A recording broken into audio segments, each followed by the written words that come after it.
Hello, everyone. Welcome to day three of Ready, Set, Job, your guide to career readiness. It's amazing to see you all here again as we wrap up this workshop series. Over the past 2 days, we've covered the job application process and resume crafting in depth. And today, we're diving into strategies for what happens after you've hit submit. Today's focus will be on post application steps. We'll explore how to maintain momentum after an interview, including tips for following up emails, salary negotiations, that's right, and long term networking. We're also excited to share how AI can help you enhance your job search preference. So, let's take a look at today's agenda. First, Mark will guide us on creating effective post interview follow up emails. Next, Sharose will talk about the art of negotiating job offers. Then, Nida will share strategies on how to keep those professional connections alive and strong. Finally, Rabal will show us how AI tools can elevate your job hunting and application experience. And to wrap up, we'll have a Q&A session where you can ask any lingering questions. And with that, let's kick things off. So, Mark, it's over to you. We will learn essential post interview follow up strategies, including when and how to send thank you and following emails, crafting personalized messages, and avoiding common mistakes to make a lasting positive impression on interviewers. So, Mark, take. Thanks, Kim. Hi, everyone. This is Mark again, your talent hero. So, welcome to our third day of workshop. So, for today's topic, I'll be discussing post interview follow up. So, following up an interview is an excellent way to express appreciation and remain memorable to the hiring team. So, it generally shows your genuine interest in the role and gratitude for the opportunity to connect. Plus, it serves as a positive reminder of your enthusiasm for joining the team. So, let's dive in. So let's begin with an overview of our topics for today. So today I'll be discussing why we need to make a follow up, when to follow up, and also a structure of a follow up email. And lastly, I'll show you a glimpse of not really a glimpse, but I'll show you an example of a follow up email. So to kick off, why we need to follow up. So following up after an interview is essential because it reinforces your interest in the role and it shows professionalism. It also gives you a chance to leave a positive impression, reminding the hiring team of your enthusiasm and helping you to stand out among other candidates. Additionally, it can give you valuable insights into the hiring timeline or the next steps, which helps you to stay informed and prepare. So, when to follow up? The timing of a follow-up step the timing of the follow-ups is important because it reflects your professionalism and respect for the hiring process. Following up too soon might come across as impatient, while waiting too long could suggest a lack of interest. Ideally, sending a follow-up within 24 to 48 hours after the interview strikes is a balance. It shows that you are prompt and genuinely interested without seemingly overly eager. And thoughtful timing can also help you keep fresh in the hiring team's memory as they make their decision. So, next will be what to include in your follow up email. First would be thanking the interviewer. So, you express gratitude for the time and consideration. Also, you have to reiterate your interest, briefly restate your enthusiasm for the position. Next would be reference specifics. Mention specific points discussed during the interview to show attention to detail. Also, address any questions if there are questions that was not addressed during the interview. So you have to clarify any doubts or provide additional information to support those. Also, you may include any questions, but make sure to politely ask or inquire about the next step of the hiring process. And finally, professional closing. So end with a polite closing, such as thank you again for your time and consideration, and looking forward from hearing you soon. So next would be the structure of a follow-up email. So you have to utilize the recruiter's email address, which was used to schedule the interview, and include any relevant contacts in the carbon copy or CC field. So let's start with the subject line. So the subject lines are make sure that your subject lines are professional and to the point, making it clear why you're reaching out while expressing appreciation for the opportunity. So I provided some examples that you can use if you want, if you have any follow-up email that you'll be sending. So these are some of the examples of professional subjects where you can put your follow-up email. Next would be open with a friendly greeting. So a friendly greeting helps to establish rapport with the interviewer and reinforces the positive connection made during the interview. It also sets the tone a positive and increases the likelihood of a response. Next would be expressing gratitude. So again, start by thanking them for the opportunity of the interview and mention any specific role you interviewed to remind them of your conversation. Next would be highlighting your interest in the role. So reiterate your enthusiasm for the position and how you see yourself contributing to the company. Next is mention any key points from the interview. This is just optional if there's any. So briefly refer to any specific topic you discussed during the interview. So this shows that you were engaged and reinforce your suitability for the role. Next would be offer to provide additional information. So let them know that you're happy to answer any further questions or provide any additional information that might needed. And lastly, close with the friendly sign off. So always end with the polite closing and thank you. So next will be things to remember when creating a follow-up email. So number one would be proofreading. So this is very crucial and very important. You have to proofread your follow-up email before hitting send. A small but important hitting is a small but important step. So taking a few minutes to review what you've written shows the hiring team that you're detailed oriented and genuinely care about making good impression. Plus, it helps you feel confident that your words reflect the best version of yourself. Next would be tailoring your message. So customize each email to specific interview and interviewer. So it's part of proofreading. Next would be keep it concise. So aim for brief and impactful message. And finally, send the email. So once you're satisfied and everything is good to go, then hit the send and wait for response. So you have to be patient as it may take a few days or it may take a few days for them to reply. So remember, be patient, give them an ample time to make a decision, avoid sounding demanding or impatient, and also maintain a polite, formal tone. So here I prepared some example of a follow-up email that you can send to your hiring manager or to a recruiter. So, as I mentioned earlier, if there's any carbon copied email, make sure to include them as well. Most of the recruiters right now send an invite using email where you can use to send a follow up email for reference. So, again, don't forget the subject line, it's very important. This is the most, not really the most, but some of candidates, this is one of the things that they are forgetting to include the subject line. So for your recruiter to find out who are you trying to reach and also why are you trying to reach out. So you have to include the subject line because the subject line is the first thing that they would see once they receive your email. So if you have a proper subject line, the recruiter would know right away why are you sending them an email. Next would be the body of your email. So the greetings, thanking them for the opportunity, highlighting again the role. So don't forget to include the role. It's very crucial because your recruiter wouldn't know if to which role you will be applying for.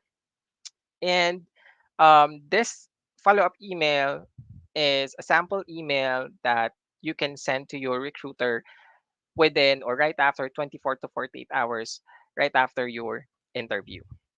So additionally, I add a different follow-up email. So this email is about following the status of your application, basically. So same goes.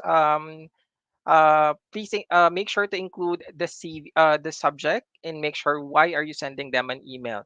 So for this one, the subject would be following up on a recruiter position, and then your name. and then the body of the email. So as much as possible, keep it clear and concise so that they would know right away what is the state of your email and what do you need from them. So basically, you're just wanting to ask for of any updates of your application and what would be the next step. So, conclusion, a well crafted post interview follow up email can significantly enhance your chances of landing the job. So, by expressing gratitude, reiterating interest, addressing any questions, and politely inquiring about the next steps, you can leave a lasting positive impression on the hiring manager. Always remember to tailor your email to specific position and company, and always proofread carefully before sending. So to wrap things up, sending a quick follow-up email after an interview can really make a difference. It shows that you're genuinely interested in the job and helps you to stay on the top of the mind of the hiring manager. So just remember to keep it brief, friendly, and professional. So that's all for me to get today. Again, my name is Mark and looking forward for your questions later. Thank you so much, Mark, for those valuable insights. And it's incredible how much impact a thoughtful follow up can have. So, I do have some like questions regarding emails. So, Sure. which is much better? Like, do I create a new email or compose a new email, or just reply to or to the last email that they've sent? Okay. Well, that's a good question, Kim. Um, I highly recommend to just reply to the email that you receive from a recruiter or from a hiring manager. Why? Because sometimes, I would say most of the employers are using a domain or an email domain that's sometimes preventing outside emails or personal emails to be in their inboxes. So most of the time, if someone sent them an email coming from a personal email, those type of emails go straight away to the spam folder. So for the recruiter or for their system to basically recognize your email, I suggest to just reply to the email that you receive from a recruiter or from the hiring manager. So it would just go to the second part of the email, basically. Oh, interesting. So, not all emails can actually go through because of the Yes. domains. Yes. Sometimes, most especially for the tech and like banks and whatnot, their domains are very strict when it comes to email and spamming because they want to prevent cybersecurity threat. So outside emails or personal emails, most of the time goes straight away to their spam folder if you would send a personal message or like a follow-up email, basically. Awesome. So that's a pretty good tip. Just have a reply, and yeah, that's a positive sentiment for the candidate already, right? Yep, that's right, Kim. All right. So thank you, Mark. That was so insightful, and I've definitely learned a lot regarding to email follow-ups and how it can affect the hiring process as well. Alrighty. So now let's talk about the next exciting stage. It's about salary negotiation. This can feel intimidating, but Sharoz is here to help us navigate it with confidence. So Sharoz, over to you.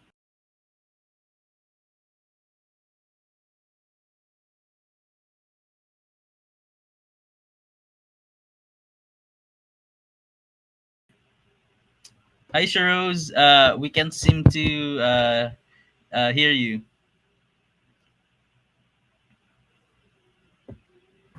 Hi, can you hear me now? Yeah. Oh, I'm sorry, I was on mute. How you doing? Hi, everyone. How's everyone? Mark, thank you so much for your awesome presentation. And yeah, Kim, so what's up? How are you? How's everyone? I'm actually pretty excited for this specific, topic because Okay. not all candidates actually know how to negotiate their salaries. They just Mm, accept whatever the recruiter or the hiring manager Mm. anything that is laid in front of them. So Yeah. definitely an exciting one. Okay, sure. Sure. So you just let me know when I should start. Alrighty.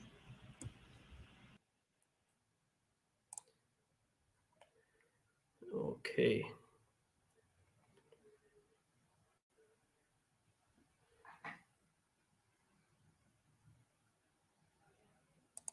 Uh,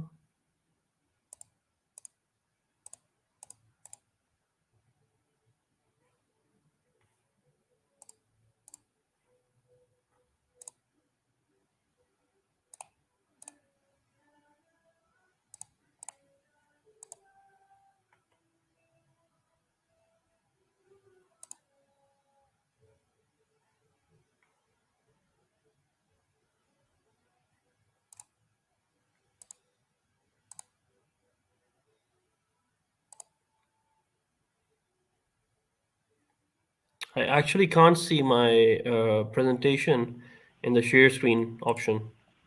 So that's what I'm wondering. Where is it? All right, no problem. Can you send it to me and I'll present it myself. Yeah, that would be great. Should I post it in the chat? Yeah, definitely. Sure. So give us a few minutes, guys. This topic will be definitely a blast for you all. So hang on a few minutes and we'll start with the topic. Also, if you haven't joined our Discord, link is right here. So we are building a community for. We can also help you with networking as well. We have some exclusive resources there and events as well in the future. Kim, can you guide me? Where's the option of sending the file through StreamYard?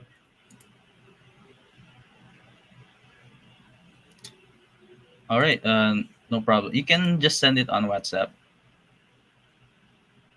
Okay.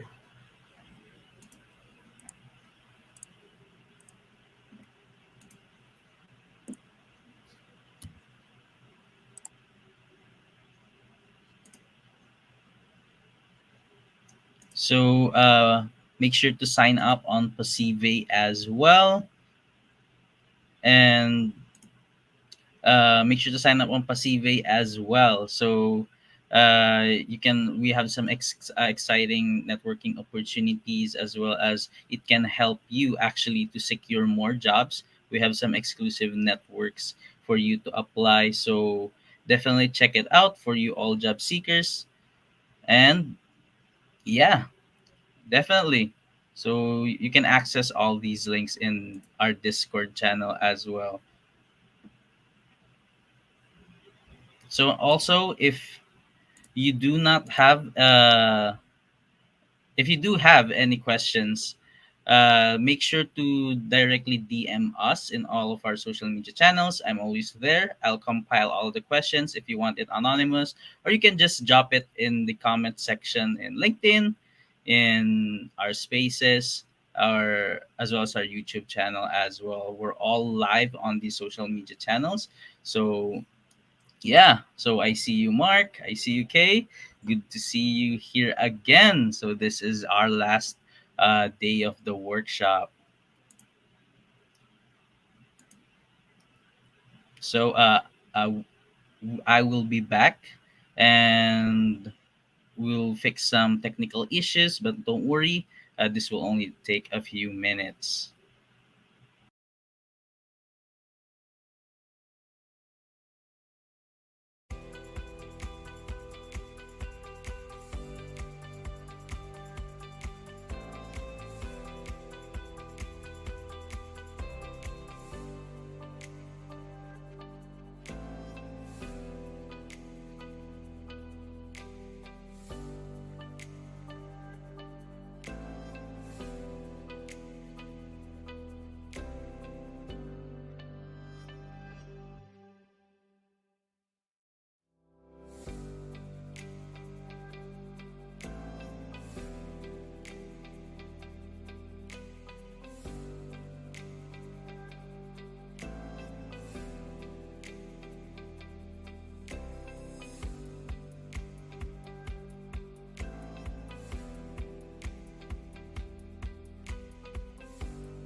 So, we are back. So, Sharoz, uh, take it away.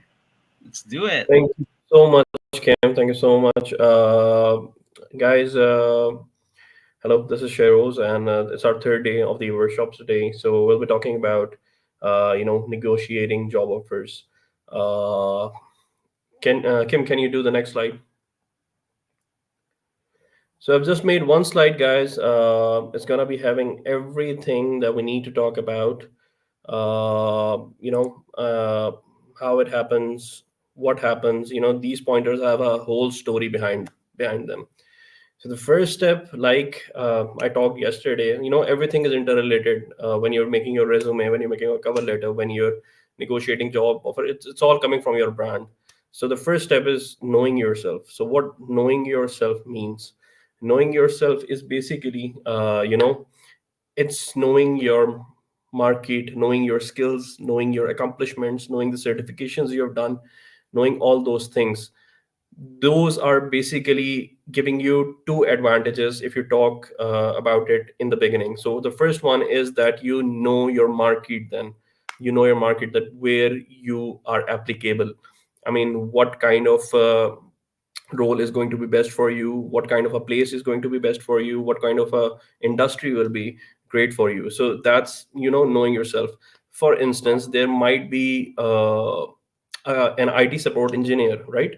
And he would belong to the domain of networking, but you have to understand that he might not be able to work in all industries, considering that he might not be comfortable in the night shift.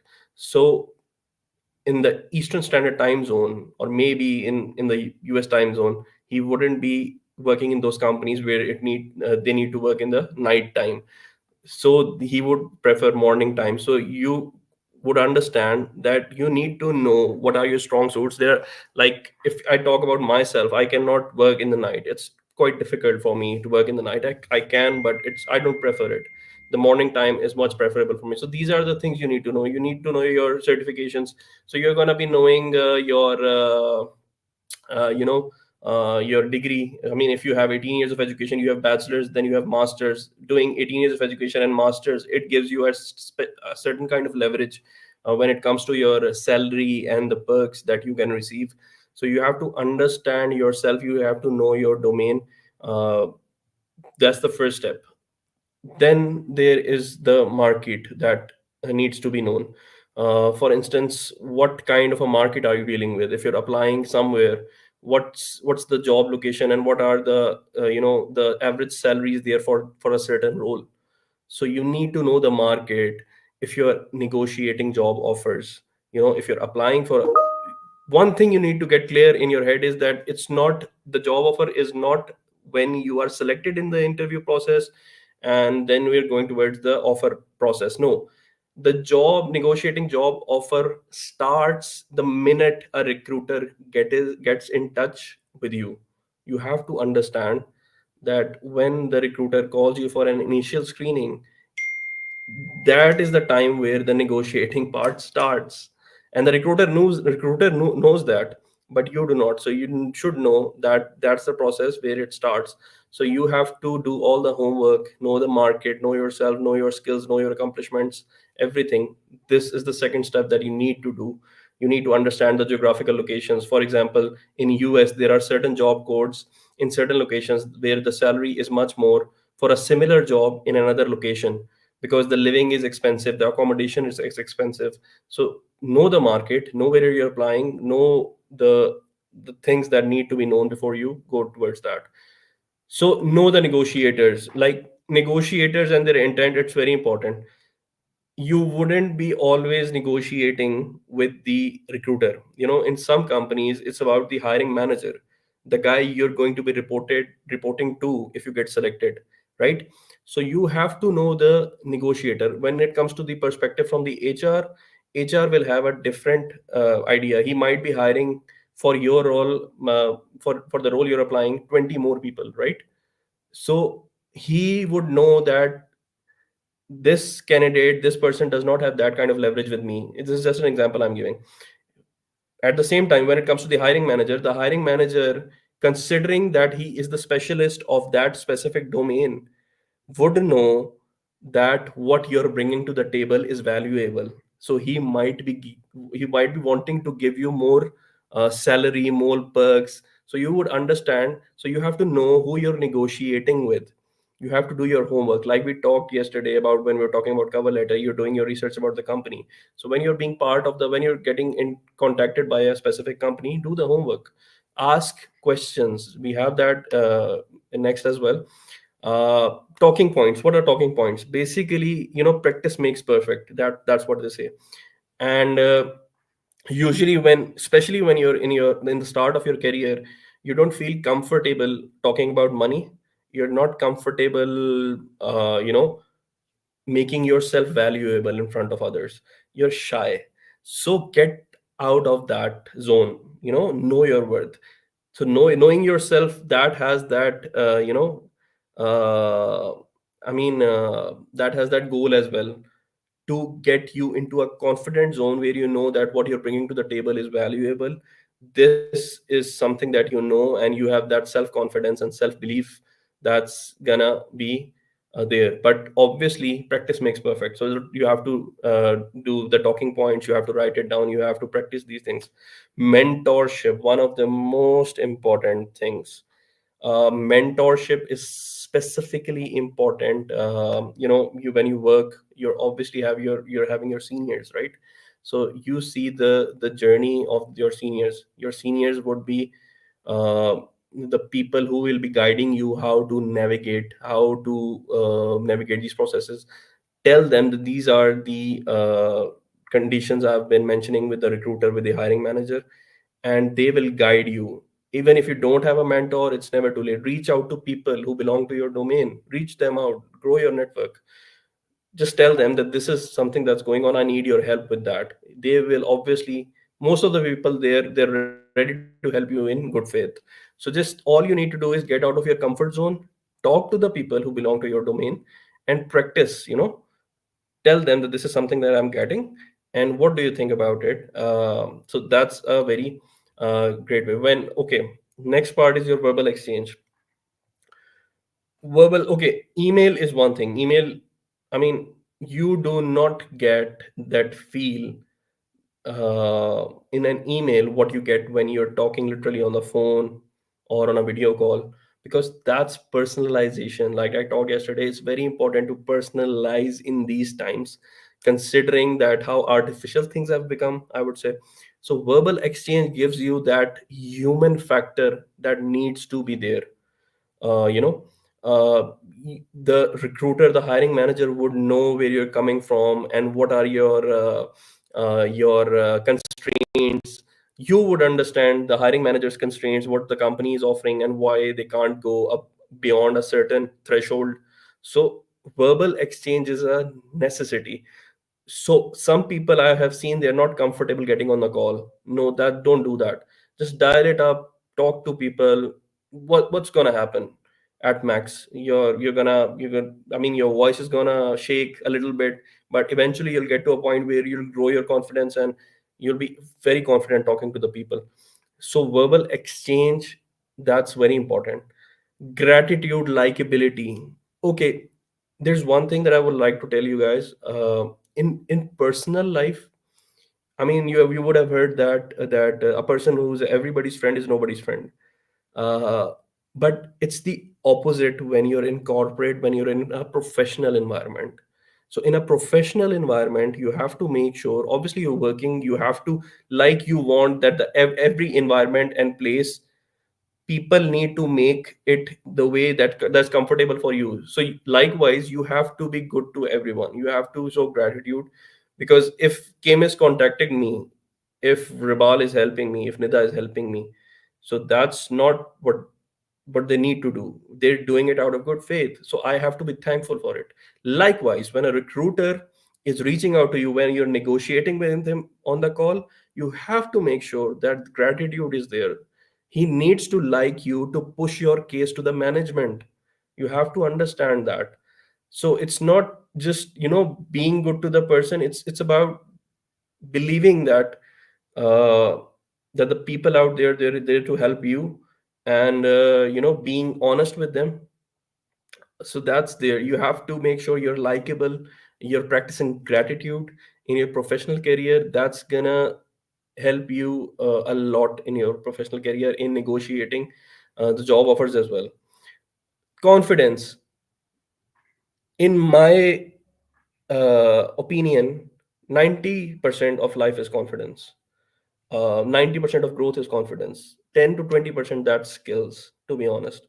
So your confidence is your main thing. If you do not, like I told you guys yesterday, if you do not believe in yourself, how could you expect the other person to believe in you? Because you yourself are doubtful about you. So don't be doubtful. Know yourself, know your market, know what you want, and then you're gonna be pursuing it with confidence. So obviously, when the recruiter is coming with a certain job offer, he has it in his mind that he is gonna be, handling you, and he's gonna be, putting you in a position where you would not have any other choice. But you have to be confident. You have to be confident that you can get other offers. You have to be confident in your skills, that what you're bringing to the table deserves this much threshold of a salary. So these things you need to be confident about in order to land a good salary and perks and all of those things. Job related expenses, so many of the companies, they won't be going towards uh, you know uh, maybe much salary, but some, you would know that these big names, they offer a lot of other benefits like fuel allowance. My company, we offer personalized fuel allowance. That's based on three things. We offer fuel based on three things. The first thing is the fuel rate at that point in time. Then you have your mileage of the vehicle. We take it from the website of the car company. And then you have your distance from home to office and office to home. So practically you get the fuel, what you're spending while coming to the office. So these job related expenses matter. I mean, I personally get around, I won't tell you the figure, but it's a good amount of money for the fuel. So because my home is far away, so you would understand that these expenses matter. My location is far away, but my company is compensating me. So that's one thing. So salary, basic salary is not everything. Your perks, your job related expenses, all of those things, they matter a lot. Tough questions. Be ready. Always never lose your confidence based on if you cannot answer a few things. The purpose of a recruiter, me being a recruiter myself, is to get to you to a point where you would break. So we have to test the waters till where you can go. And there's going to be a point where you will break. There are some civil services exams, there are civil services interviews, I'm sorry. There are some interviews where the temperature of the room is kept below a certain temperature for a reason. And the reason for that is that because so that your nerves would get, stretched, and it would be hard for you to fake it, and it's gonna be a survival mode for you. So these little details, they are worked upon by the panelist. So not only the environment, the questions, everything, it will be tough. So you have to understand, to get through this, you just have to be all those things that I talked about. You have to have confidence, you have to be straightforward. If you're not honest, it's not going to work for you, because it's it's our job. I mean, if I talk to 30 to 40 people in a day, I mean, I have that kind of experience where I can tell that if a person is, playing me, or if he's being honest. You get to that point. So be honest. Don't make it up just for the sake of it. So be ready for the tough questions. You're gonna be facing tough questions. So be comfortable talking about those tough questions. So do that. Flexibility. It's a very important thing. You have to be flexible. You cannot say things that would put you in a position where a recruiter might not consider you in the future. I mean, keep that in mind. I will tell you one thing after 9 years of experience, that first I used to think that the national market is very small, but now I would say the global market is very small. In what sense? That most of the global community is connected because of this, what we're doing right now, virtual presence, everything. So global community is connected. The purpose of saying this is that your image will be seen throughout the world, what you are doing.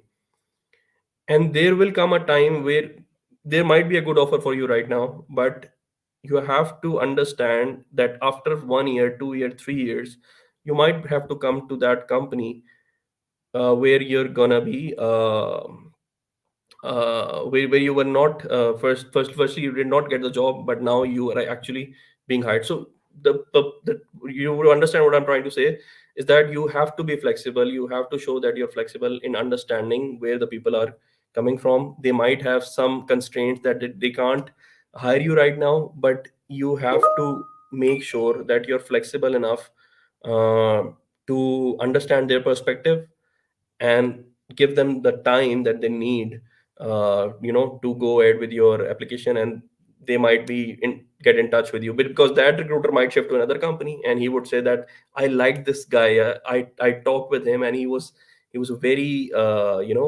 professional, he was flexible, he was not rigid, he was not rude. So all those things matter for you because it's the global market, right? Top of the range. So you would see there are, like we talked, that the job requirement is the basic thing. So you would see that when the JD is there, it's written that 3 to 5 years, 3 to 5 years experience required for this specific position. So if you know you have 5 years of experience, you can go to the top of that range if you're asking for that range. So make sure you're not shy about asking for money, asking for more money, because you know comes back down to knowing yourself, know your the strengths you're bringing to the table, and ask for the money, ask for the perks you think you deserve. If you have a family to feed, you have so many things to look after, you have your parents to look after, you need the expenses. I mean, don't do it just for the sake of it. And the issue is that when you move ahead, it's not convenient for you to continue in that company. So ask for what you think you deserve. Alternatives to money. Alternatives to money, like I said, some things are there that need to be what I mean, it's different than job related expenses. Alternatives to money are basically your work life balance. It's about your the culture of the company, how people are treated, what kind of culture is there, what kind of workforce is there. So these are the questions that you can ask the recruiter. Ask them, what kind of a culture are you working with? If you notice something in the interview process, point it out to the recruiter, point it out to the hiring manager. Ask them that I noticed this, kindly tell me if I'm wrong, I'm assuming this. Don't keep things inside you, because your workplace is your second home. Why I call your workplace your second home? Because you spend most of the time there after your home. Maybe sometimes you spend more time in your office than your home. So if you're going to make a home for yourself, obviously you'll need to analyze each and everything, how things are happening. You see a guard being treated badly by senior management, you should ask the hiring manager, the HR professional, that what's happening. Do you uh, do you promote this culture? So ask those questions. It's very necessary, because it not only shows that you're working for yourself, it also shows the hiring manager, the recruiter, that you actually are concerned about these things and you're confident in your ability. So do these things. Ask questions. This is very just what I was telling you. Ask as many questions as you can with most of the people you get your interactions with. Even if you don't get interactions with people, there are companies they who specifically show one kind of thing, and when you get hired in the company, then that's the opposite. So what you need to do is reach out to the people who are working in that company, ask about the culture, read the reviews on LinkedIn, read the reviews on Indeed. Do that before accepting a job offer. Before you When you get your first call, do the research, because let me tell you one thing, time is the most precious thing. If you find out that this company is not giving you the culture that needs to be there for your growth, for your peace, I would say, which is the most important thing. Don't waste the recruiter's time. Tell them that I'm not interested in working in your company. Be clear in your mind what you want. So there, that's there. Ask as many questions as you can. Constraints, like I told you guys, job, when it comes to the job, uh, the company, the employer, and the employee, you have to understand there are certain constraints that cannot be worked upon. For instance, if there is a campaign for a B2C, so for a B2C campaign, you might be hiring in bulk CSRs, customer sales representatives, right? So for if a campaign like home improvement Medicare that comes in, you know that you want to hire 20 to 30, 50 people for that campaign. Now, if you're getting calls for that campaign, you should, as an applicant, know that there are many people who are actually getting hired for this role. So the recruiter, the hiring manager, would not have leverage with the salary. On the other hand, if it's a very specialized role that you know it's not being hired in the bulk, you have more leverage.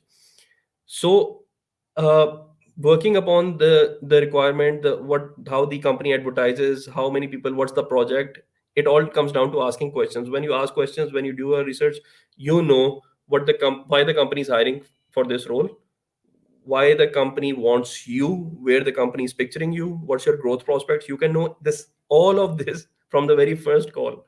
It depends on you how you ask questions, right? So constraints, understand the constraints. And one thing I would tell you is that, like I told you, in professional environment things work differently. Never always build relationships, never end relationships. It's that. And even if you're going towards the conclusion of a specific relationship, make sure that you're ending it on a good note. So that has to be there. Honesty, the biggest policy. Now, if I talk about the IT hiring of my company, we go towards four initial screening, then you have to telephonic, then you have your four interviews. The first one are technical, highly technical. Then the third one is done by the head of the IT, who takes the personality test because he has the confidence in his team that they have conducted the technical evaluation. It would be good. Then the final interview is done by the CEO, and the CEO basically sees whether you're a good cultural fit. If there is something that's missed in the first three interviews. Having said that, the reason I'm telling you this is that, like I told you, these people are experienced. They know when you're telling the truth. I mean, you would say one thing in first interview. If you're lying, you will be caught. Be honest. Don't lie. Don't ever lie. It's gonna help you in your personal life. It's gonna help you in your professional life. It's gonna help you not get exhausted. So be honest. That's the best policy. Do not over negotiate. Some people just start negotiating for the sake of it. Do not irritate the recruiter. Please have that in your mind that this is recruiter's job. So he has to, like, if he is taking an interview, he's conducting interviews for a specific role, he would be doing it for 500, 600 people. So you don't waste his time. If he has come down to 3 to 4 people, you have to make his life easier for a long term relationship, for a relationship that you might be considering in the future. So don't over negotiate. Negotiate what you have to. If it comes down to that point where you think that I shouldn't take things further, so don't over negotiate. Take things to the next level. You can say we might be able to do something about it in the future, but this does not make sense to me for now. So you understand all of when you understand all of the above things, you know when not to over negotiate. Okay, decline unworthy offers. That's basically the last step. But yeah, it's written. I'll do the right part in the last. Know your worth. It's very important. You will be like, you get frustrated when you don't have the job, and you're like, oh, I the first job I get, I'll catch it and do it. It doesn't work that way. I mean, I told you guys, it's your second home, and ultimately you're gonna be exhausted.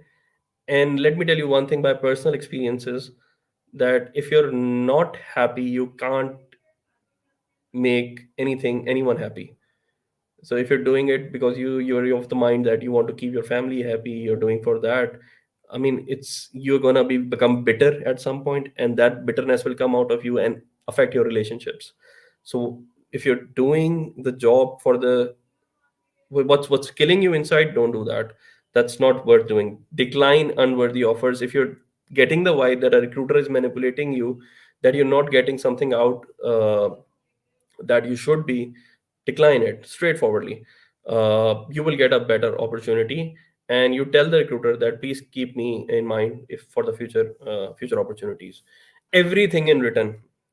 This is something that many people around they, because word of mouth unfortunately is not considered a very you can say important as written. So people will promise you, recruiters will promise you certain things on the call, but you have to make sure if there is something that's need to be written in the offer letter. For instance, there are some hirings in which even the if the HR wants you, they even will make changes to the offer letter because you have one single format for the offer letter. But for some of the hirings, we change that as well. And what we do is because for that specific time, the company would not have the budget uh, for what the actually the candidate is asking, the selected candidate is asking. But you would commit that after 3 months of probation, after their confirmation, you will give them 50% increase. So that is one example. So if they're communicating it to you on the call, don't believe it. Get it in the written, because written is what you can actually show, and it's something that can be legally it has legal importance as well, everything. So keep everything in the written. Clear communication. So clear communication, that is so important when you're negotiating the job offer or the entire process of getting hired in the company.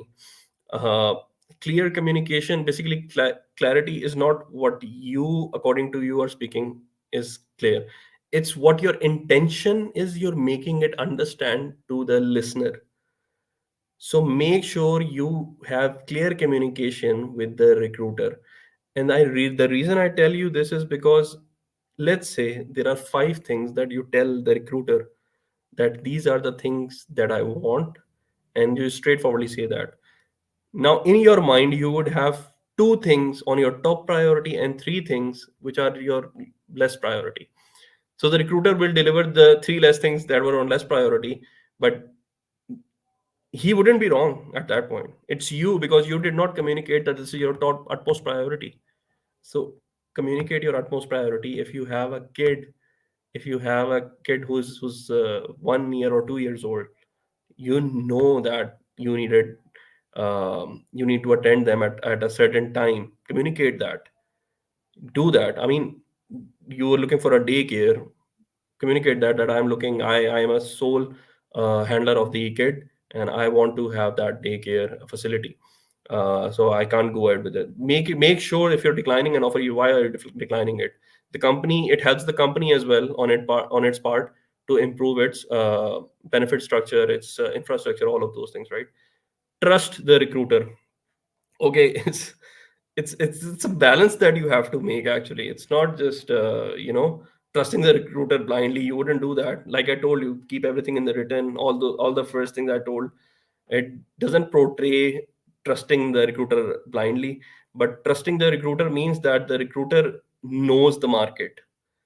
So you have to make sure if you have if you have ensured your likability with the recruiter, now is the time that the recruiter will help you. Even if you get counter offers, you can discuss with the recruiter. He will help you negotiate your offer with the current company you're applying to. So negotiate and trust the recruiter. You have to understand that the recruiter on one part is helping the company do its hiring on the best possible budget for the company, but at the same time the recruiter knows that they have to make a pool of candidates that they can actually rely on in the future as well. So the recruiter would not uh, you know just for the sake of the company. The recruiter would not destroy his reputation. He would find a balance between the company. So that's what HR does. That's what recruiters does. HR is a bridge between the candidates, the resources, the applicants, and the company, right? And your recruiter is the bridge between your applicants and candidates, right? Uh, so make sure. This is coming from a recruiter. Most of the recruiters, they're trying to help you out. They're not trying to uh, bring you down. So trust the recruiter. Make sure you're not being too judgmental of him. Timing of multiple offers. What's the timing of multiple offers? There are many times in your life when you will get multiple job offers, and there might be a company might send you a job offer, and in another company you would have given your first interview, which would have been cleared, and you would get the invite of the second interview. So what would you do? So the thing to do is basically be honest. Tell the recruiter, tell the company that I am having a specific process with two or three more companies. So give me some time, maybe, and inform that firsthand. The reason I tell you this is because the recruiter gets urgent targets from the company. They need to hire people. So if you're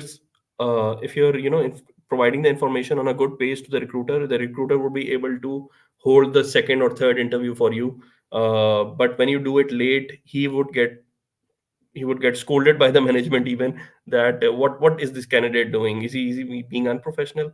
He's telling you at this point in time when we require the candidate so fast. So you understand, if the process, I would tell the recruiter, my process is going on with another organization, and I will want you to wait a little while. And then, be honest, be upfront about the information you're providing. So make sure you time these for the best offer to be accepted by you. No ultimatums. Like I told you, it's a long process. The market is small. Everybody knows.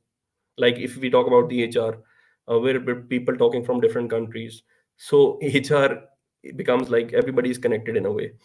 So don't give ultimatums. Your reputation matters. uh, if you are given an ultimatum by a recruiter, do not act on it. That's my advice. Do not act on the ultimatums. They're just made to scare you, and the reason to scare you is that the recruiter needs the person on urgent basis. So do not be fooled by that. If you have your worth, if you know the company wants you, the company will wait for you. Trust me, they will. uh, and For yourself, do not give the ultimatum. Do not tell them that if you don't do this, I would not be able to join. Don't do that. Tell them the reason behind. Tell them the thing that is actually uh, that's gonna be a problem for you. For instance, if you have your family alone in the night, you can tell the recruiter that I won't be able to do the night job because I can't be away from my home at night. So that's being honesty. You can't just manipulate that kind of thing, because that information flows in different companies through recruiters. It's a connected community. So don't give ultimatums. Long term approach, like I said, you have to keep the relationships, make the relationships that work for you in the long term. And trust me, my job opportunities came from in my last three companies. I did not apply to any job. I just got the job offer. And the reason was that I built my relationships, and networking, your net worth is your network. That's what they say, and that's actually the truth. So make sure whatever relationships you're building with the recruiters for the opportunities, um, you have to do that in the long term approach. Make sure you're maintaining that, and being good with the people. Main purpose, right job. Negotiating job offers, it's a very big vast topic, and you have to understand the main purpose is landing the right job. It's not just negotiating. Like I told you, don't over negotiate. Don't negotiate for the sake of it. The main purpose is to land the right job. So as far as you land the right job, I mean, you might not be able to, dig that deep. Because if you're honest, if you're flexible enough, I mean, if you know what you want, those 3 or 4 things could make help you land the right job. So Kim, that's about it from my side. I hope it was uh, somewhat. Awesome. Those were some powerful tips. Once you negotiated the terms, it's just as important to build and maintain professional relationships, like you said, with those you've interacted within the hiring process. So thank you, Sharose. I know you Thank have, you so much. I know Mark has a lot of questions regarding negotiations, so we'll answer that later. Sure, So thanks, sure. Rose. Thank you.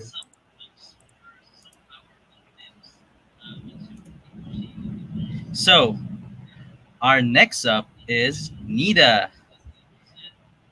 Nida is here to share strategies for keeping those connections alive long after the interview. Nida, the floor is yours. Hi, Kim. Hi, everyone. Hope you all are doing great. And thank you so much, Kim.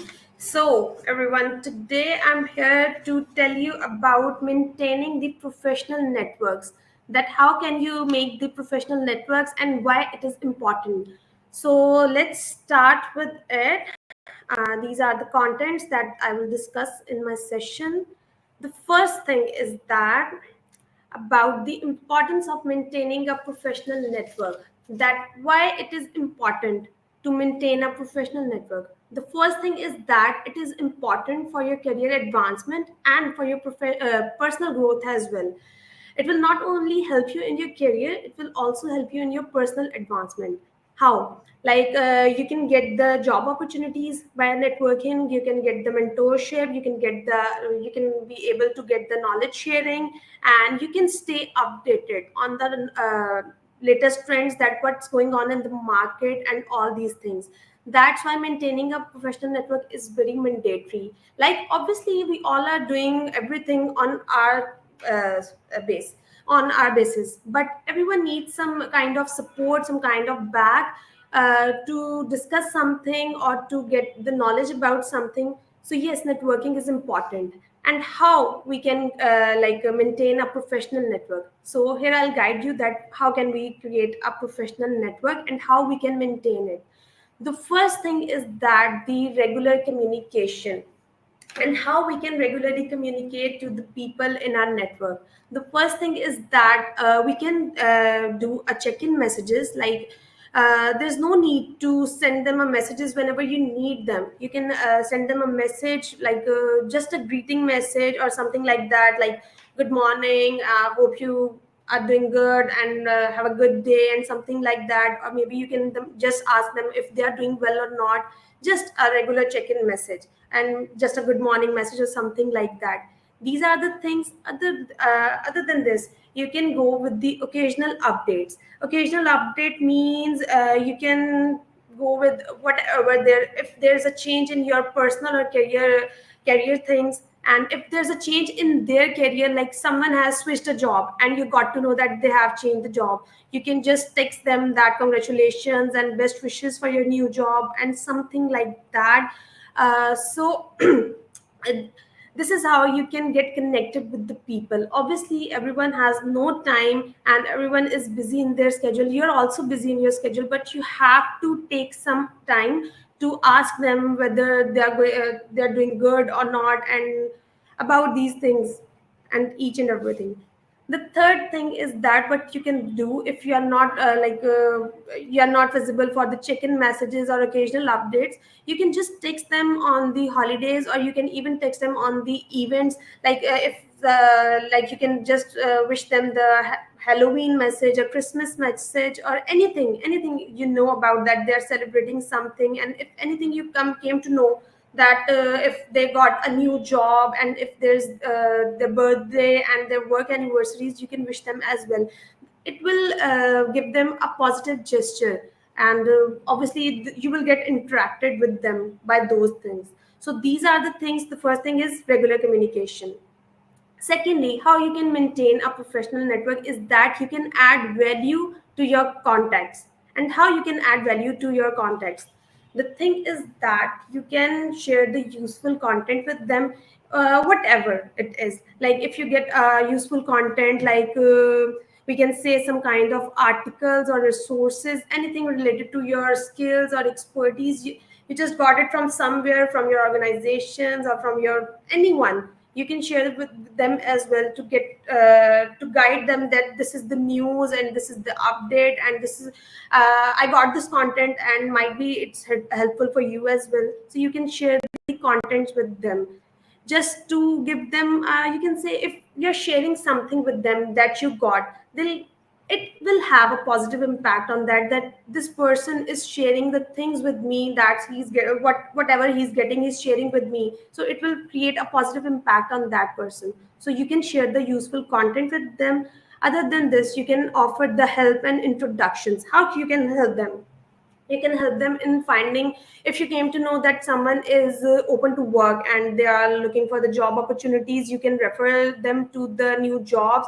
You can, if someone is hiring, if someone is hiring for something, for some resource, you can help them find the good resource. You can, if someone is looking for the, you can say certifications or some kind of these things or any kind of things, so you can help them by providing the information that you have. So it will obviously create a good impact on that person. So you have to help them to be gel in with them. And you can also introduce them, like if they are new to some platform and you're already using it, that platform, and you know about the people, you know about the circle, you can just introduce them that he's the new person, I know him, he's doing this kind, he's doing this, he's doing a job in that organization at this level. You can just introduce them just to make them comfortable in the new circle, in the new network. So this is the thing. After that, the third thing is that acknowledge their achievements.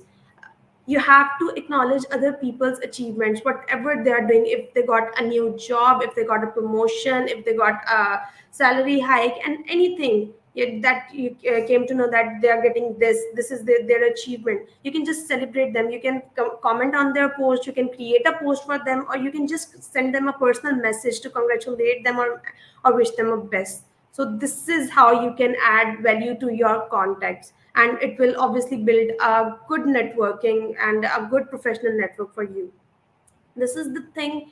After that, you can engage on these social platforms, especially LinkedIn. Obviously LinkedIn is a kind of a professional platform where we can engage with the industry people and industry peers.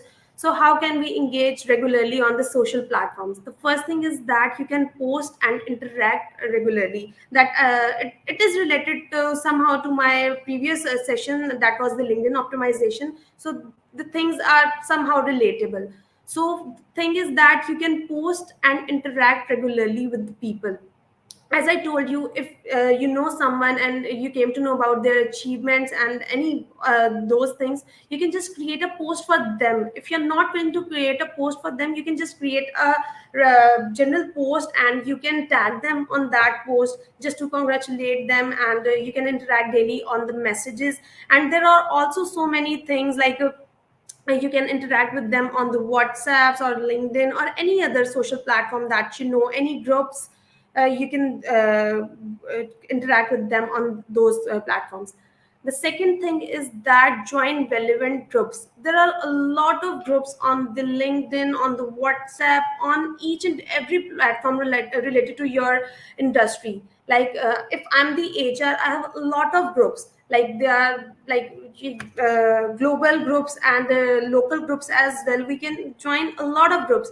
You just have to you just need to know that which group is suitable for you. Just you can just add in that group, and you can get the information from those groups. It would be really helpful for you to interact with the people, to stay updated on the things that what's going on in the market, what's going on in the industry, and each and everything you will get to know. So you need to find out your relevant industry groups. It can be on WhatsApp, it can be on LinkedIn, and it can be on other social media platforms as well.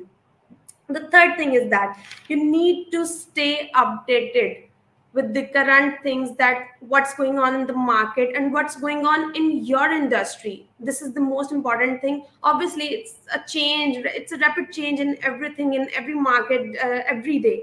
but you need to be vigilant about your things. That what's going on in your industry.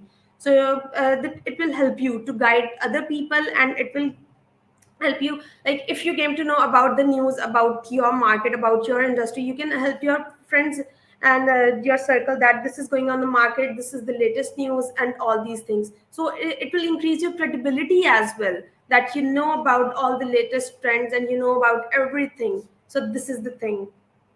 After that, attend events and follow up. There are a lot of networking events that you can attend according to your industries. Like if you are a software engineer, there are a lot of engineering events everywhere. Like they can be the virtual sessions and they can be the on-site sessions as well, on-site meetups as well. And don't think that you can only get interacted with the people on the on-site events. You can also interact with the people on the virtual events as well. Just like this workshop, we are having a workshop, and most of you people don't know me before this workshop, but now you know me. This is a kind of a networking, and I was not aware of the other panelists, but now I know them. So this is also a kind of networking. Now I know about their expertise, their skill sets, and their things, that what they're actually doing, and what are their skill sets, and what they are expert in. So this is also a networking. So you can go for the networking events, you can attend the workshops, you can attend the webinars, conferences, anything.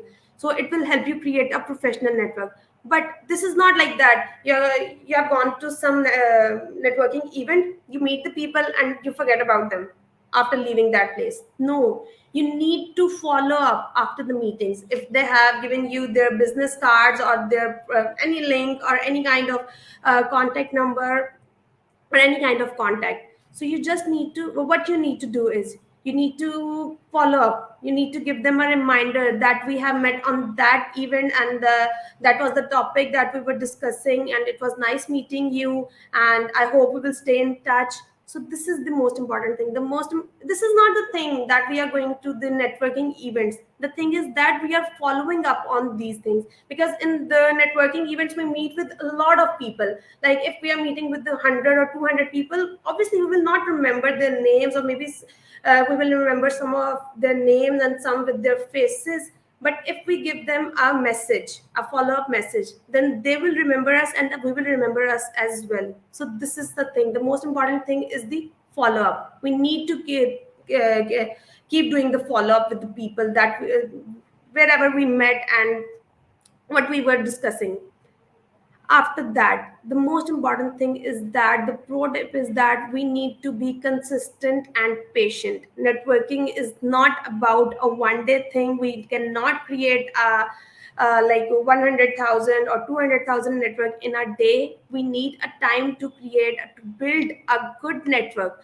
Networking is not about adding people to our network which are not relevant to our skills, which are who are no one, will not help you and you cannot help them. So this is not a networking is something like, if we are getting a benefit from them and they are getting a benefit from them, this is called a healthy networking. So we need to be consistent and we need to be patient about it. Like obviously it will take months or years and maybe a long time, it depends on you, or maybe for some people it will just take some few weeks. But we need to be consistent about it. It's not a one day game.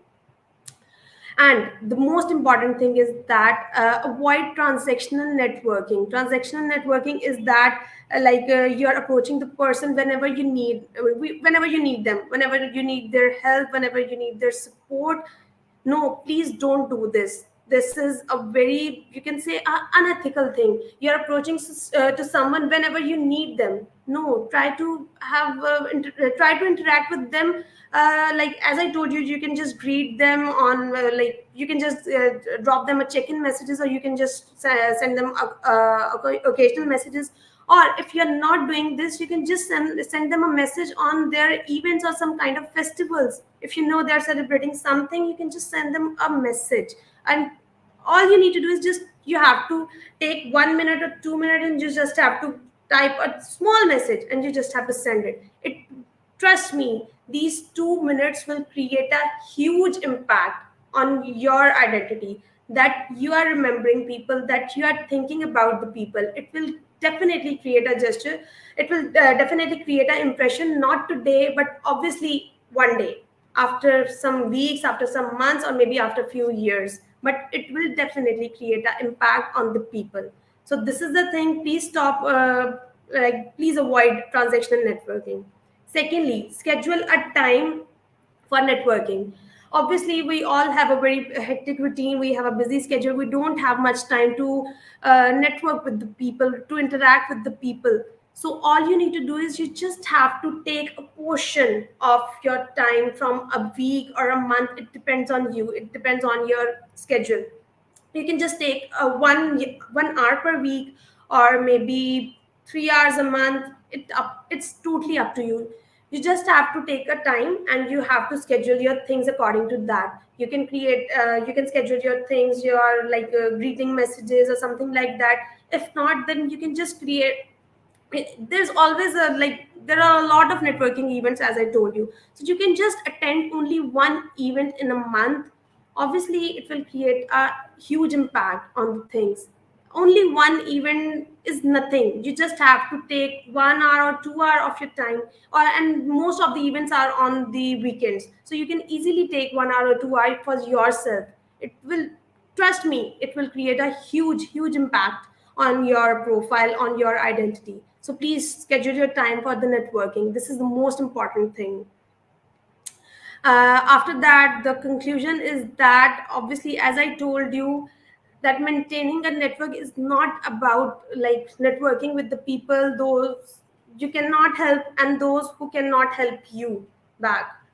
You have to create a network who can help you, and for those whom you can help.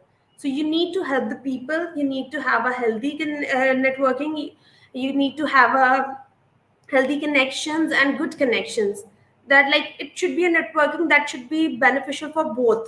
And obviously we will create it by the authentic engagement and by supporting each other.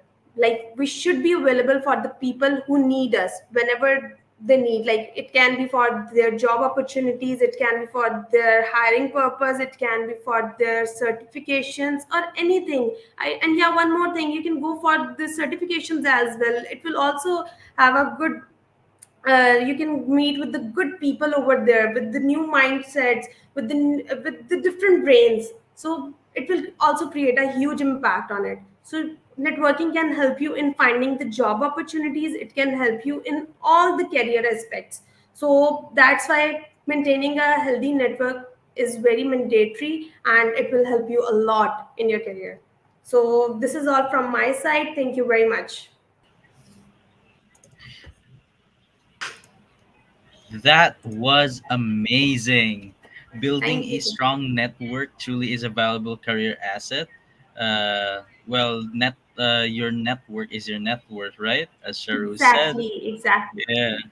Now, as technology evolves, there are many tools available to help you in your job search, like what you've been presenting. LinkedIn is definitely a good platform to search jobs, to network as well, and to expand our network. So, thank you, Nida. That was splendid. Thank you, Kim. Thank you so much, Kim. Alrighty, Rebal will be showing us how to use AI to streamline and enhance your applications. So, Rebal, over to you.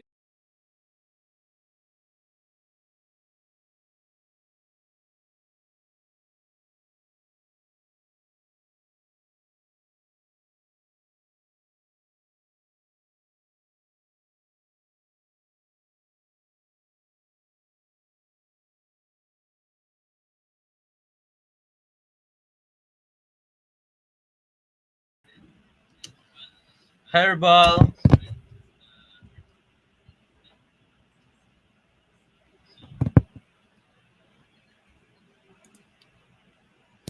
Hi, can you hear me? Yes, we can hear you now. So, we're pretty excited about your topic because this is AI and we are in the age of AI. Like everything is AI. So yeah, take it away. Thank you very much, Kim, and I'm sorry, guys, for not having my mic unmuted. So again, hi everyone. Thank you so much for joining today and this third day of the Pathway workshop. And I'm Rabal Israel, and today we're going to be talking about how AI is changing the game when it comes to job hunting and applications. So I know AI can sound a bit intimidating and even mysterious, but the truth is it can actually help us a lot if we understand how it works. So today, I want to walk you through four main areas: how AI is used in job searches, how companies are using AI tools that you can use to optimize your job applications, and strategies to stand out in an AI driven job market. And hopefully, by the end of it all, you'll probably feel more confident, diving in. So first, let's talk about how AI helps you in your job search. So think about platforms like LinkedIn, Glassdoor, Indeed. These aren't just regular job boards. They actually use AI to recommend jobs that match your profile and experience. So for example, LinkedIn's job suggestions aren't random. So the platform is looking at your skills, your past searches, even the jobs that you click on accidentally. So it's learning what you're interested in and then trying to match you with the relevant ones. Another cool feature for that is LinkedIn automated job alerts. So when you set these up, AI is working behind the scenes to filter and send you jobs that fit your experience well. So by keeping your profiles detailed and up to date, you're actually helping these algorithms find better matches for you. So it's like telling LinkedIn, hey, here's what exactly I'm looking for, and the algorithm actually shows you what you want. And now let's look at companies that use AI on their end. So you've probably heard of ATS, applicant tracking systems. I actually held a session on a day before yesterday as well. So ATS is an AI tool that scans resumes to help recruiters filter through a large number of applications. Certain things the ATS looks for are keywords that actually match the job descriptions. So if a job listing mentions project management or data analysis, make sure that those words are present in your resume, assuming that you have those skills, of course. So this would eventually help your resume get past the initial screening round and reach the recruiter, the actual human that you want to get in touch with. Another trend here would be an AI-driven video interview. So some companies now ask candidates to actually record responses to certain interview questions, which are then analyzed by AI. These systems look at things like your tone, your body language, even specific words that you use during your conversation. So this sounds intense, but don't just let it throw you off. Just think of it as practicing good interview basics, strong eye contact with the camera, and a calm tone and clear responses. They can really help you a long way. Um, how you can leverage AI tools to your advantage. So you can use these to boost your job applications. These make a big difference in how you present yourself. So one really helpful tool is resume optimization software. You can use JobScan for that, or ResuMatch, or just Resi. So these tools basically use AI to analyze how well your resume matches the job description that you've uploaded. So you upload the resume and the job description all together, and they tell you where you can improve and the areas of improvement on your resume, where you can add certain keywords to help you be a better fit for the job description that's on there, and how you can change the format. So this is especially helpful in getting past the ATS. So then we have interview practice platforms like Interview Warmup by Google. This tool lets you practice answering common interview questions, and AI gives you feedback. So it might pick up on filler words that you're using, like or maybe likewise, actually, and they AI then suggests different ways to phrase things. So it's like having a mock interview with the real time advice. LinkedIn also has certain AI features that you can use, like their headline suggestions or the open to work badge. So these small tweaks can actually make your profile more visible to recruiters who use LinkedIn algorithms to find candidates, such as myself. So by using the tools, you're giving yourself a better chance of standing out from the whole crowd that's applying for the job role. And with AI playing such a big role on hiring, I mean, here are a few tips that we can use to stand out. So first, optimize for keywords in your resume and your LinkedIn profile.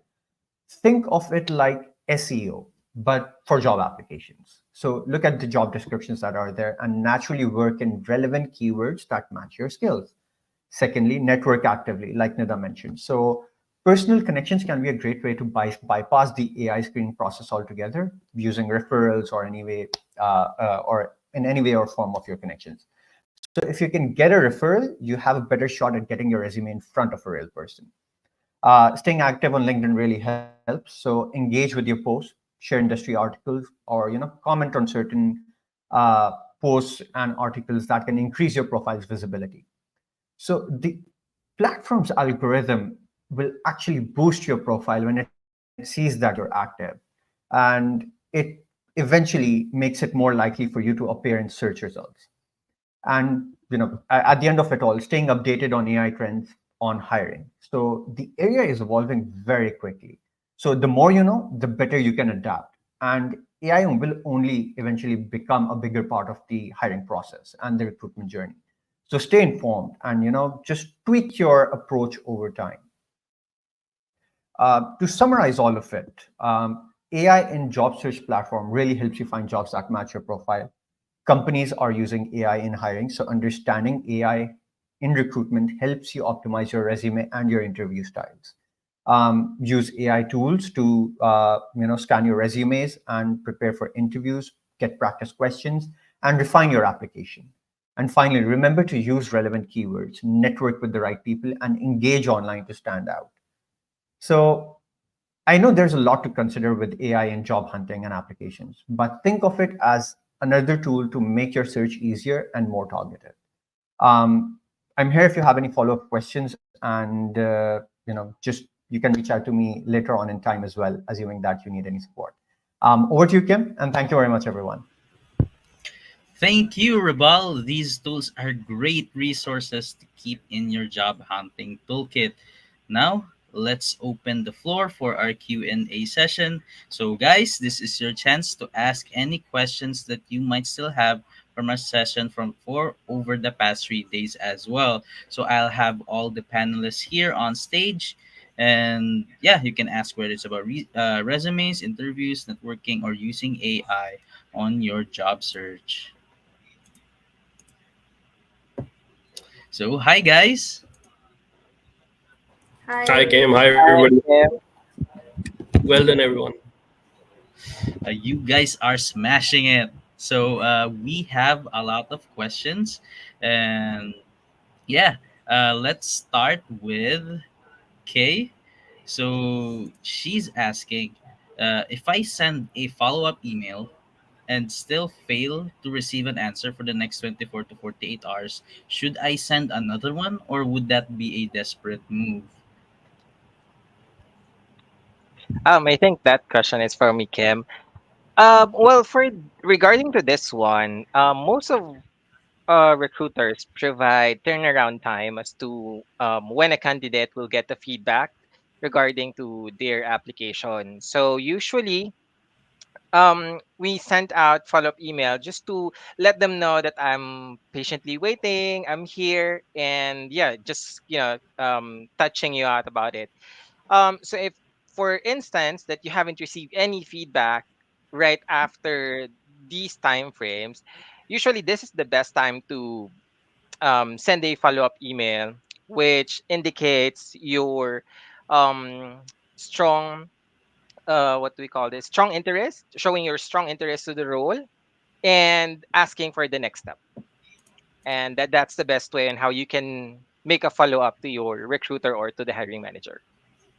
So it doesn't really make them as desperate. Like following up is normal, as you No, say. not yeah, not really, because you know, I believe I mentioned yesterday, recruiters doing a lot of things. It's not just all about. It's not just interviewing. It's not just reviewing CV and whatnot. So sometimes there's also some lapses and over interviewing, this kind of steps wherein they need to update as well the candidate. So as a courtesy, sometimes it would be great if a candidate would send up a follow up. And as per my perspective, definitely it's a not. It's a no. That you will look like desperate when you send up a follow up email. Hope that answers your question, Kay. So we also have another question, but this is from Mark, and this is a question about uh, negotiations.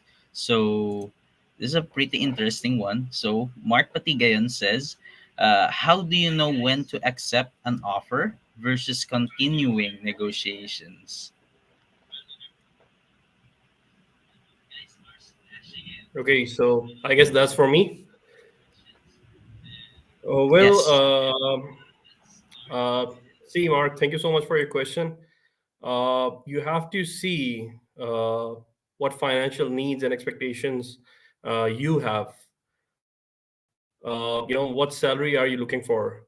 If you have other offers, other opportunities that you can pursue. Uh, it comes down to, again, knowing the market, knowing yourself, knowing where you stand in the job market. So there comes a point where you would know. I told about in my presentation about the constraints that the recruiter has, that the company has. There are kinds of positions that basically the recruiters can't go up for, in terms of salary. So you have to understand. Other than that, if you have researched the company well, you know the culture is good enough for you. Sometimes money is not everything.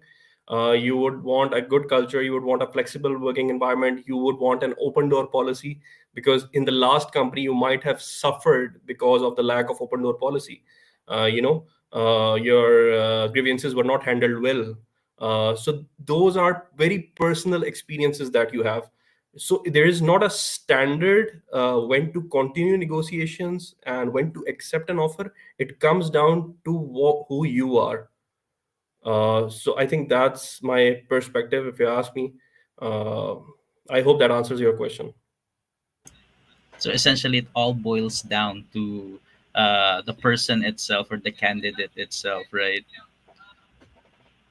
Awesome. So I have another one. An anonymous person is asking. So this is for you, Nida. S- Do you think webinars, events, workshops can be or can help expand my network? And can you suggest where can I attend these?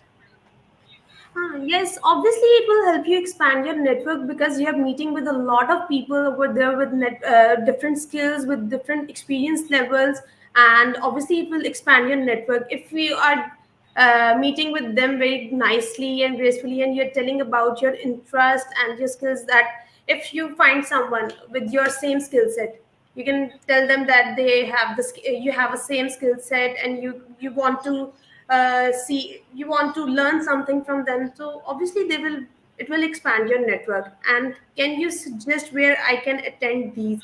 Obviously I told you that there are a lot of networking events virtually and on site as well. All you need to do is you need to find it. And how you can find it, as I told you, you need to add, you need to join some groups. You can you can join the WhatsApp groups, you can join the LinkedIn groups. All the updates are available in those groups, so you will get to know that these events are coming up, and how to register yourself on those events. So obviously you can register yourself on for those events on uh, through these platforms, and it will So there definitely are expand your network.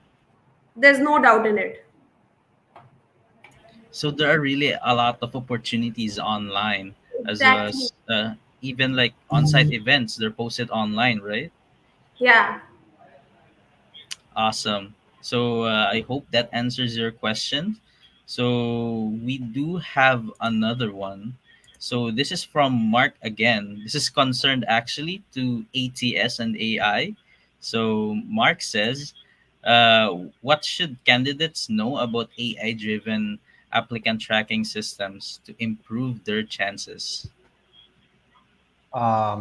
Thank you, Mark, for that question. This is an amazing question. So It's kind of like the summarization of both the sessions that I've had on ATS and AI. So, in order for an AI to actually screen a candidate in a better way and for you to improve your chances, you need to focus on certain things. Have the relevant and right keywords in your resume, have the proper formatting there, use as less abbreviations as possible. So, assuming that you're applying for that you worked previously as a senior manager, don't just write sr.manager, write the whole thing, senior and then manager, so that most of the times AI cannot interpret the right abbreviation. So make sure that you can avoid that as much as possible. And just uh, use the right format to send the resume. So usually PDF is a safe bet, but the best chances that you would have is when you know that you're pushing in your resume for an ATS is to have it in Word. Even though we don't really prefer it in Word, for recruiters, human recruiters don't really prefer it in Word. We prefer the PDF versions of the resumes, but the ATSs are usually more compatible with Word formats.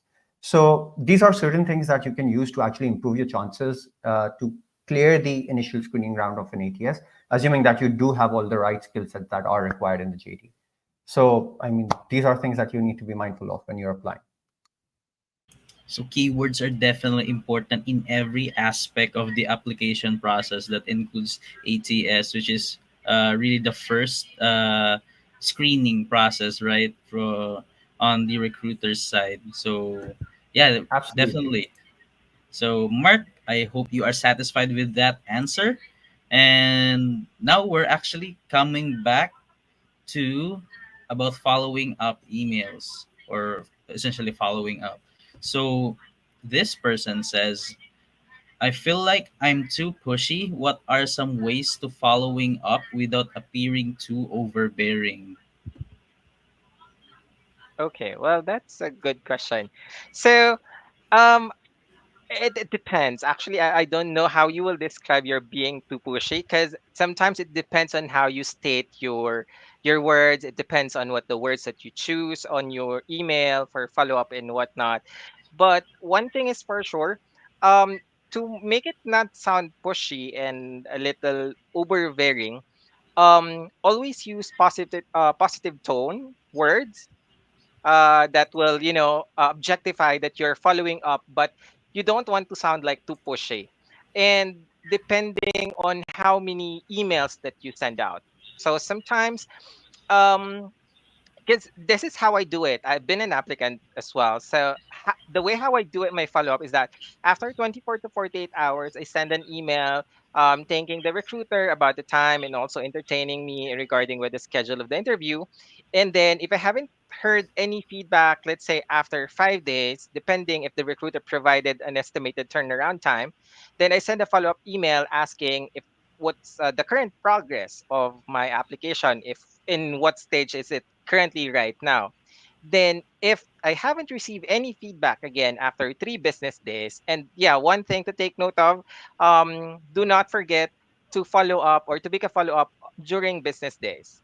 All right, weekend does not count during these follow ups because recruiters, hiring managers are also human, and they want to have their own time as well. So after 3 business days, if you haven't received any feedback, sometimes I'm looping on reaching them out, sometimes in LinkedIn if that was the first connect, or in WhatsApp, or via phone number if I receive a text message from them or a call from them. And if, for example, I haven't received any feedback, let's say after 3 or 4 weeks after my interview, then I think that's the time wherein you send another email imposing that you think the interviewer at the time, and that you are now opening again your or that you're now sending again or entertaining again another interviews, just in case to let them know that you're still continuing on job hunting. So from there, they have an expectation that okay, this person might not be um interested, and at the same time, or no longer interested, or at the same time this person might still be interested since he's still reaching out after 4 weeks, and we might give him another chance, something like that. So yeah, I think recruiters are not perfect. Sometimes there are some lapses, and as I mentioned earlier, there are some emails or domains from within the network that is not allowing to basically go to recruiters inbox right away. Sometimes it goes to spam folders. So you also have to think of some other ways to reach them out if there's any other way. So yeah, that's for me, I think. Yeah, definitely I do agree as well because I personally, when I first connect to a recruiter on LinkedIn, so that's where I usually follow up, and usually when they actually don't reply via email, so like as you said, maybe it sends them to the spam folder and they don't notice it. So yeah, thank you for that tip. uh, LinkedIn definitely is a way to expand your network as well as to follow up as well. Essentially, LinkedIn is everything now in the job world, so it's very important. So, Mark Patigayan has another question. So this is about having multiple offers. So he says, "What's the best way to discuss if you have multiple offers?" That's for me, I think. Yes, it's for you.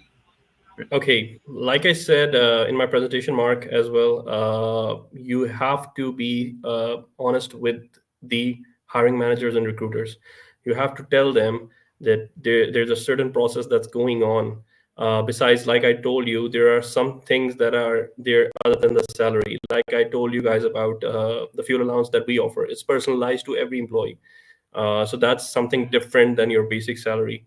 So best way to discuss the salary is to see the comprehensive benefit structure that the company is offering, what kind of policies they have post probation, post 6 months, post 1 year. There are some companies which offer 5 to 15% increment after 3 months. There are some companies which offer this kind of increment after a year of service. So it's not just the salary that you're starting on. You have to have ask those questions, like I said in my presentation, that ask everything, that what is the process, what are the company's policies, if I deliver after 6 months, am I going to get an increment? So you have to see the comprehensive benefit structure that the company is offering. Other than that, you have to check the environment. You have to reach out to people. If the hr is very good at hiding the environment of their company, then you have to personally reach out to people on LinkedIn and ask them that what's going on in the company, what are the future prospects, what's the budgeting, what's the all those questions. If you're getting hired on a strategic role, these are some of the things that you get in touch with. Even at some strategic roles, I would tell you what happens. If you're hiring a vice president level of resource, he would send a junior managerial level resource for an interview, just to see what kind of process the company has for a manager, for an associate, for that, because they are making a big decision to make a switch at that level. So you have to understand that a lot of working goes into accepting an offer. Like I told you, it's your second home. So if it's your second home, then you have to do the work, know about what the company is offering, and eventually at one point your gut will tell you which offer to go ahead with when you have done all that homework. So I think that answers your question. So I hope that answers your question, Mark. And wow, having multiple offers is definitely like that's an amazing feeling. So this is for you, Nida. So actually, this is a pretty good question, if I say so myself. So, how often should professionals reach out to their network, and what's a natural way to reconnect? Okay. So as I told you that we can message them occasionally or on some special festivals or events. Like if you know about like someone has a birthday or a work anniversary, you can wish them. And if someone has got the promotion, you can wish them. If there's a festival, anything you know about uh, the things like they have this festival, you can wish them. Like if, nowadays it's a Halloween, so you can wish your people happy Halloween or anything like that. And this is the best way to reach out the people. And so somehow you can approach them on the as I told you, the check-in messages. Check-in, you can just text them that good morning, have a good day or something like that. But it's like a kind of a regular thing that maybe not too much good for everyone. Like everyone is not comfortable with these things, so you can just message them occasionally or on some special events. This is the best thing, and this is the best way to reconnect with the people, those who have forgot you and those who don't remember you. So they will get to know about yourself, and they will remember you, that you have met with them on that event or on that specific place or anything, or on some official meeting or anywhere. So this is the best way to reconnect.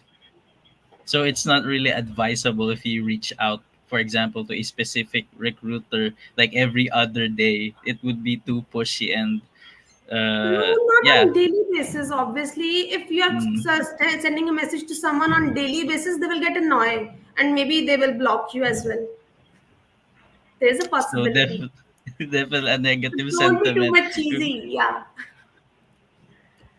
So I hope that's clear, everyone. So make it natural. Just send a message whenever it's appropriate. Let's say. So Exactly. One more thing I want to add, as Mark said, that recruiters have also their personal life. They need their time as well. So just respect their space as well and their time as well. amazing. Thanks for that, Nida. So this is actually our last question for this day. Our last question for the whole workshop itself. So, really interesting one. This is for you, Rebal. An anonymous person says, "Do you know if candidates use AI for their resume, and when is it considered a red flag?" So I wouldn't consider it a red flag if someone uses AI. Obviously, we're moving into the future, and the future is all about AI. Now that HR and different organizations are using AI to recruit talent, I mean, why shouldn't the candidates use AI to actually improve their chances?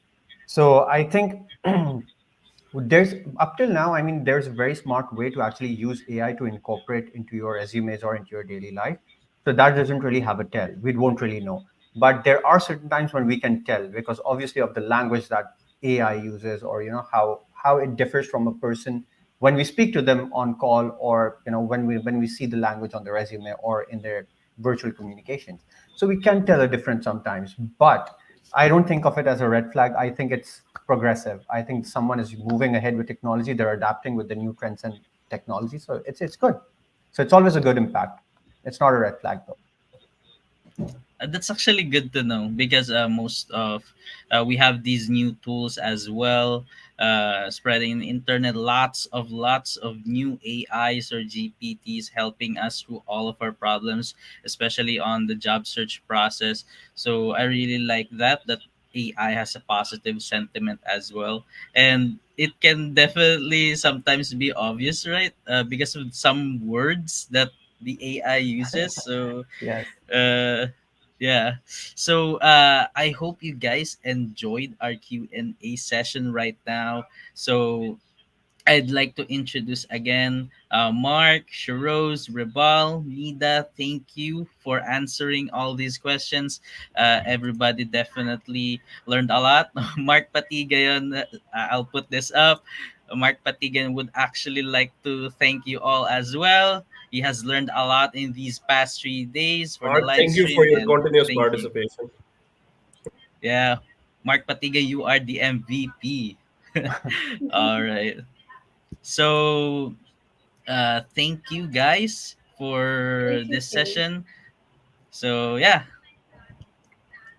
thank you. Thank you so much, Kim. We Thank you enjoyed so a much, lot Kim. and we Thank learned you, a everybody. lot. Thank you very much, everyone. Thank you Take care. guys. Stay in touch, everyone. Wishing all of you well. Same Thank here. Thank you. you, guys. Take care. Thank you. Thank you.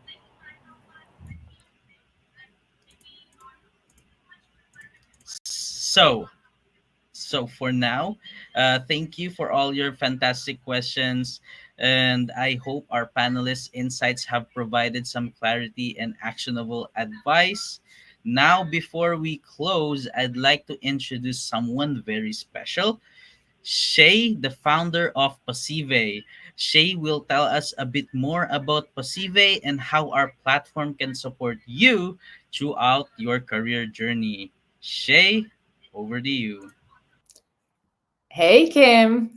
What a brilliant workshop, and thank you to all the panelists that came and joined us. A little message from me as an introduction. Hi, everyone. I'm Shay. I'm the founder of Perceive, and I'm thrilled to introduce you to something truly unique in the job market.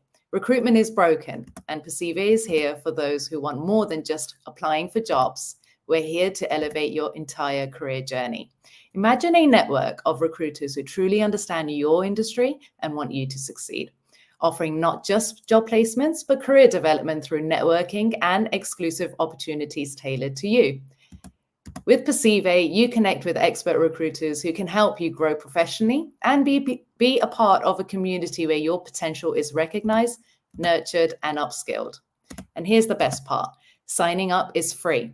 Our basic plan gives you limited access to explore the platform, join the community events, and start building connections. For those who want more, we offer membership plans. For just $60 a year, you get access to our members only events, both online and in person, exclusive job openings, introductions to recruiters, industry events, as well as our partner portal giving you discounts on products and services both locally and across the world. So if you're ready to take your career to the next level and be a part of a community that is truly invested in your success, join us at Perceive today. Head over to the website, sign up for free, and start your journey towards fulfilling your career with the right network by your side. We can't wait for you to join and what you'll achieve with the power of the platform.